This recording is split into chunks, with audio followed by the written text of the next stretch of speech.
Left foot forward. Sige,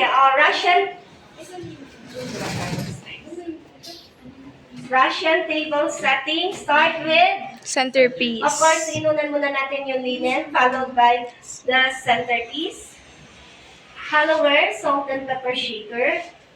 And the silverware, start tayo dito. So 1 inch, 1 inch. The dinner knife, fish knife, so 1 inch apart. Salad knife. Soup spoon. Okay? Always, sanitation and tayo sa pag-handle, do not hold like that. Dapat nandito sa bottom part lang. Okay? So, escargot fork, the only fork in the right side. The rest, puro left side fork na. Okay?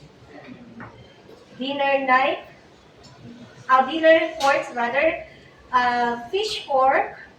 So 1 inch, 1 inch. Salad fork. And we have also the butter knife. Pwede kung may space pa dito, pwede ilagay. Pero kung wala na, pwede sa taas. Okay? The bread plate and this butter knife or butter spreader. This is the dessert spoon and dessert fork. So, ganyan yung arrangement ka. Kasi right, then left. No? So, sila, baliw. Then, move tayo sa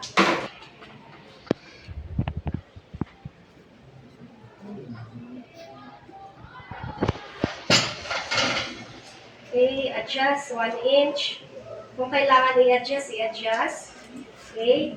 Okay, 1 inch, 1 inch tayo.